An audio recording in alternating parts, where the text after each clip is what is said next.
Butun O'zbekiston avtomobilchilarida muammosi bo'lgan avtomobil yo'llari nimaga ta'mirlanmayapti? Qurilayotgan bo'lsa ham yetarli templarda qurilmayapti. Bu narsa nafaqat avtomobil harakatlarini sekinlashtiryapti, hattoki butun iqtisodiyotni orqaga tortyapti. Hozir men gapimni isbotlab beraman. Ozgina tarixga qaytamiz. Eng birinchi sivilizatsiya markazida biri bo'lgan Rim imperiyasi paydo bo'libdiki, yo'llar qurishni boshladi va nafaqat yo'llar qurishgan, ko'priklar, parkovka tizimi, yo'l belgilari va ko'plab narsalarda asoschilari bo'lishadi. Rimliklar o'sha davrda shuni bo'lishgan, yo'llar iqtisodiyotni qoni va tomiri ekanligini bekorga aytmaydi, hamma yo'llar Rimga olib boradi deb. Haqiqatan ham hamma yo'llar Rimga olib borgan.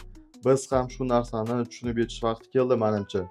Qancha mahsulotlar va insonlar точка A dan точка B ga tezroq yetib borsa, iqtisodiyot shuncha tez o'sadi. Shuning uchun ham O'zbekiston iqtisodiyotchilarini shu narsaga e'tibor berishini so'rab qolaman.